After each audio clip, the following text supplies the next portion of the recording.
Sofia's life was defined by fear, enduring relentless abuse from her father, until she faced death's door not once, but 3 times, encountering inexplicable phenomena, from floating in divine light to witnessing an otherworldly presence beyond life. These near-death experiences reshaped her understanding of suffering, love, and forgiveness, not only transforming her, but also impacting the man who hurt her most. My name is Sofia. I can't recall a time in my childhood when fear wasn't present. It permeated our home, seeped into every corner like the stale scent of cigarettes and alcohol. My father's wrath was a looming storm cloud, volatile and unpredictable. His fists were more than weapons. They were judgments, reminders of my smallness and helplessness. Some nights he'd burst through the door in a rage, shaking the frame. My sister Maria and I would exchange wary glances, silently bracing ourselves. If luck was on our side, he'd pass out in his chair, whiskey in hand. If not, those were the nights I tried to forget. His favorite game was to batter my head between his fists, a vicious sport unto himself. Other times he'd hurl me against walls so hard the pictures shook. Once, around age 7, he yanked me by the hair across the kitchen floor for spilling milk. "Useless," he muttered, chillingly calm. Maria suffered too, though differently, perhaps because she was older or fought back in ways I couldn't. One night he aimed a gun at her head. She didn't cry like I did. She met his gaze with trembling lips and a steady chin. "Go ahead," she whispered. "Do it." He didn't, but the knowledge that he could, that we both knew he could, made it worse. She left as soon as she could, off to college, leaving me resentful and envious, alone with our ghostly mother. Mom was physically present, but emotionally absent, her eyes distant, fixed on an unseen horizon. Once, bloodied and bruised, I begged her for help. She blinked, turned towards me briefly, then sighed, hands tightening around her coffee cup. That moment ended my pleas for aid, but books became my solace, my escape. I devoured anything I could find. Library books, forgotten paperbacks in Mom's room, even the backs of cereal boxes. In those pages, I wasn't just Sofia, the terrified girl in a shattered home. I used to be someone different, someone braver, stronger, someone who could fight back. Church offered another refuge, though for different reasons. My parents had once belonged to a church, but they were asked to leave before I could understand why. They never returned, but I did. Every Sunday, I'd walk down to the small church at the end of our street, slip into the back pew, and listen. I loved the preacher's words about love, kindness, and a God who saw everything and still chose to love us. I wanted to believe in that. I needed to. Yet sometimes I wondered, if God saw everything, why didn't he stop it? Why did he let my father hurt me? Why did he let my mother turn away? I once asked a gentle Sunday school teacher with gray hair and kind eyes. She smiled and said, "God gives us free will, dear. He doesn't make people choose to do bad things." I nodded, pretending to understand, but her answer felt hollow. At night, in the quiet house, I'd lie in bed staring at the cracks in the ceiling, whispering prayers into the darkness. "God, are you there? Do you love me?" The silence that followed was overwhelming. I was 9 when I died for the first time. I don't recall what led to it. One moment I was in pain, the next weightless. I found myself outside, floating above our backyard without knowing how I got there. Thick hedges shielded our yard from prying eyes. My father preferred it that way. It meant his anger and actions went unheard and unseen. But in that moment, I wasn't thinking about him, or the pain. For the first time, I felt liberated. I moved effortlessly, without fear or the heaviness that weighed on my chest. Below me the grass swayed gently, though no wind stirred. The sun shone down, but I didn't feel its warmth. I was no longer a body. I was awareness, alive in a way I'd never known. Then I saw it. A bright light above me, beyond the sky itself. It wasn't like the sun. It didn't scorch or blind.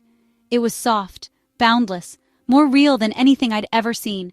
Instantly I knew what it was. God, not as I'd imagined from church, not a figure on a throne. This was different, pure presence, pure love, filling every part of me. I hadn't realized how empty I'd been until I felt that love, like I'd been starving all my life without knowing it. Then he spoke, not with words, but deep inside me, beyond sound, something I understood rather than heard. "You are here because you have a purpose." A wave of bliss washed over me, the certainty that God had a plan for me. I, the unwanted girl who knew only pain, found it almost too much to grasp. "Do you want to continue?" I didn't ask for clarification. I didn't need to. Somehow I understood he was giving me a choice, to stay with him or return to my life. Without hesitation, I answered yes. I would have done anything for him. I didn't care what it entailed. All I knew was that I wanted to serve him, to do whatever he asked. Then you must be baptized. Those words filled me with a profound joy, though I couldn't fully grasp why. At that moment, I thought baptism itself was my purpose, the reason for my return. Now I wonder if it was more than that. Maybe it was meant as a message to my father. Perhaps it was meant to show him I had died, that God existed, and that his power was limited. Before I could ask more, the light dimmed and I fell. It wasn't like waking from a dream. It was a collision, a sudden violent re-entry into my body. My limbs felt heavy, my head throbbed, and the air was thick with heat and disappointment. I was back. The love was gone, but there was work to be done. I pushed myself up and staggered inside, my legs unsteady beneath me. My father was in the basement. I called out to him, my voice small yet urgent. "I need to talk to you." There was a long silence, then the sound of footsteps on the stairs. He appeared in the doorway, his expression unreadable. "Wait in the backyard," he said. I obeyed. My heart pounded, yet I wasn't afraid, not in the usual way. When he joined me outside and sat on the back steps, I blurted it out all at once. "I need to be baptized." He frowned, his eyes narrowing. "Why?" I swallowed hard. "Because I want to serve God." Something flickered in his eyes. He wasn't angry, he was something else, afraid. "Did the church put you up to this?" he asked. "No," I shook my head. "God told me." His whole body tensed. He stared at me for what felt like an eternity before finally saying, "I'll talk to the preacher." His voice was gruff, uncertain. Then, after a pause, "Don't tell your mother. It'll worry her." I didn't argue. A week later, I stood in the church's baptismal pool, the cool water against my skin. The congregation murmured as I stepped forward. I was the youngest ever to be baptized there. My father watched from the pews, his face pale. The preacher's hand pressed against my back as he spoke the familiar words. "I baptize you in the name of the Father, the Son, and the Holy Spirit." I went under. The water closed over me, muffling the world. For a fleeting moment I thought, maybe I'll return. Maybe God will take me home now. But when I surfaced, I was still here. The congregation applauded. My father remained motionless. The next morning, nothing had changed. He was the same, the abuse continued, the violence persisted. But I had changed. I didn't know my purpose, but I knew I had triumphed, and for now that had to be enough. I don't recall my exact age when it happened, only that I was very ill. Fever burned through my body, my head throbbed, and I felt too weak to move. All day, I lay on the living room couch, barely aware of the world around me. Eventually, my fever intensified. The very air around me grew dense, pressing against my skin like an unseen burden, and my vision began to blur. Then, in an instant, I wasn't just seeing the room anymore. Numbers appeared, no longer idle. They moved and scrolled before me like equations on a ghostly blackboard. I wasn't merely watching them, I understood them, even though I had no right to. Intricate formulas materialized before my eyes, shifting and rearranging themselves as if solving their own puzzles. Equations I'd never learned and concepts far beyond my grasp suddenly became crystal clear. I could have explained it all if someone had asked, but I had no idea where this sudden insight came from, and truthfully, I didn't want it. Something about it felt deeply wrong, almost unnatural. I'd always struggled with math, and now I knew things I never should, a realization that terrified me. Desperate for some grounding, I needed to find my mother. With great effort, I pushed off the couch, my legs trembling as I made my way to the kitchen. There she sat at the table, staring blankly, just as she always did. "Mom," I called out, my voice sounding strangely echoey. "I don't feel right." She didn't react. I stepped closer and waved my hand in front of her face, but she didn't blink, move, or acknowledge me in any way. Panic welled up inside me. Why wasn't she responding? Confused, I turned back to the living room and froze. There I was, lying on the couch, motionless. I stared at my own body, my mind struggling to process the sight. I was both here and there at the same time. For what felt like an eternity, I stood transfixed, watching my pale self, with a shallow rise and fall of my chest. Then a tug pulled me back, and suddenly I was whole again in my body. The weight of it pressing down on me, the fever still raging, my skin slick with sweat, and my limbs heavy with exhaustion. I looked up at the ceiling, my thoughts racing.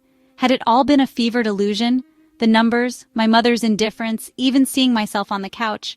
I tried to convince myself it was nothing more than a disturbing hallucination brought on by sickness. But years later, after other experiences, I'd come to understand what it truly was. I had left my body for a moment, and in that brief interval, I was more than just a sick, helpless child. I was 16 on the night I decided I couldn't take it anymore. The bruises from my father's latest beating were barely fading, and every breath made my ribs ache with pain. Yet the physical torment was only part of it. It was his words, the look in his eyes after punching me so hard that I collapsed to my knees, gasping for air. "I hate you," he had said, his tone disturbingly calm, almost thoughtful. He'd even added, "I've thought about killing you before, but I don't want to get caught." That callous statement shattered something inside me. I'd always known he despised me, but hearing it so casually made me feel less than human, as if I wasn't even worth the pretense of love. That night, lying in bed, I whispered a final prayer. "God, please let me die." And then, the pain struck. A sudden, crushing explosion at the base of my skull, like my head was about to split open, overwhelmed me. It was unlike anything I'd ever felt, sharper than any migraine and more intense than any injury inflicted by my father. My entire body tensed, immobilized by agony, and then, as abruptly as it had come, the pain disappeared. I exhaled slowly, but something felt off. The heaviness of my body vanished. The bed beneath me dissolved. The entire world around me was gone. I was floating in a void, no light, no sound, nothing but endless, consuming darkness. At first, I wasn't afraid. If this was death, it possessed a peculiar, tranquil quality. I felt weightless, detached. But then, gradually, a chilling realization crept in. I was still thinking, still aware. I wasn't meant to be conscious. I was supposed to be gone. Panic surged through me. Was this hell? Was I trapped here forever? I squinted into the darkness, desperately searching for any sign of escape. A door, a light, a sign that something, anything lay beyond this endless void. And then it emerged. Not a tunnel, not a shape, but a presence. It didn't originate from outside me. It came from all around, as if from every direction at once. A force so immense, so overpowering, so tender that it enveloped me like a cascade of warm water. God, not in the form of a man or a spoken word, but as the sum of all things. In that instant, I understood everything, not in a way that could be captured by language. Words felt too limited. Yet suddenly clarity took hold. The universe, existence, love, purpose, it was all so plain, so unmistakable, and I laughed. How had I not seen it before? I was cherished. I had always been cherished, even in the darkest moments. I had never truly been alone. Then, as swiftly as that understanding had arrived, it began to fade. I was still floating, but now I was somewhere else. In a cavern filled with soft, pulsing light, I pressed myself against a jagged stone wall, hiding. I couldn't explain why I felt the need to hide. I just knew I wasn't meant to be here. And then I saw her. She stepped into view, glowing and ethereal, her form shifting like the vibrant hues of an aurora. Though her outline was human, she wasn't quite human. Long limbs, an elongated head, and vast, dark eyes that seemed to hold the entire cosmos. An alien. I should have been scared, but I wasn't. She was. She tilted her head ever so slightly, and even without eyebrows or any obvious expression, I sensed her surprise and discomfort. She was frightened of me. "Aren't you going to stop hiding?" echoed silently in my mind. It wasn't spoken aloud, but came through just as God had once spoken to me. Only now, it was her voice. She knew I was there, so there was no more reason to remain hidden. I stepped forward hesitantly, locking my gaze with hers. "You're beautiful," I murmured, though my own voice sounded distant to me. She offered no reply. Her vast, dark eyes scrutinized me with an unreadable intensity. I couldn't tell if she grasped the compliment or simply didn't know how to react. Then I noticed it. Behind her, etched into the cave wall, was a gigantic screen. It was flat and radiant, broadcasting my life. Scenes and memories, both lived and forgotten, flashed before my eyes. But I wasn't interested in reliving my past. "Why do you keep showing me this? I already know my life," I asked. "I want to know about you." Instead of answering, she just shifted her gaze between me and the screen. I sighed and turned back to watch as a new scene played out.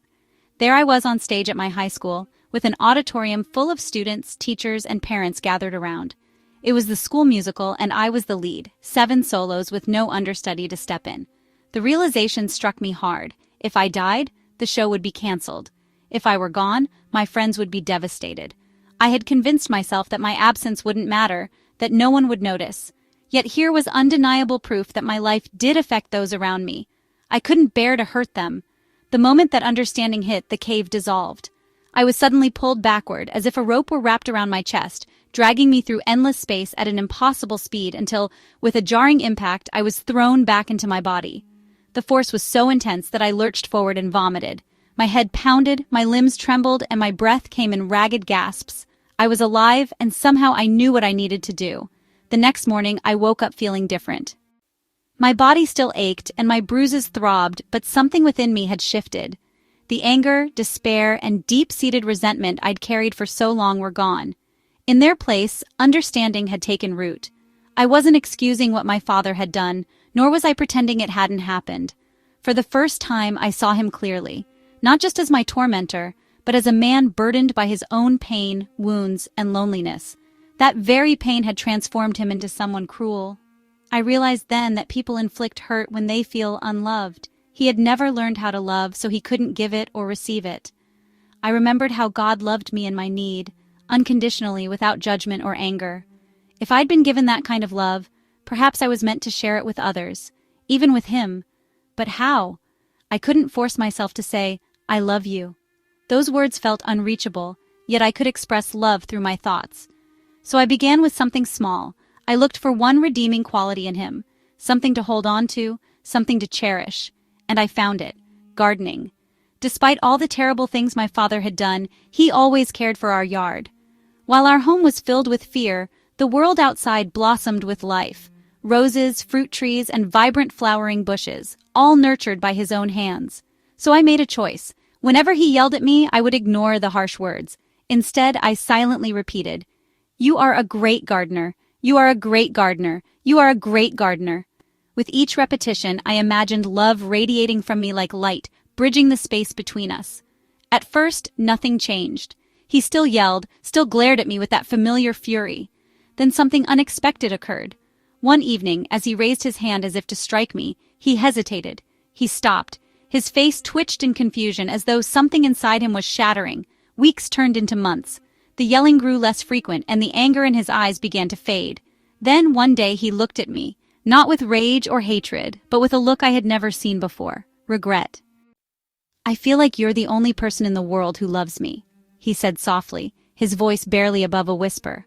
I had never told him I loved him, not once, but somehow he sensed it.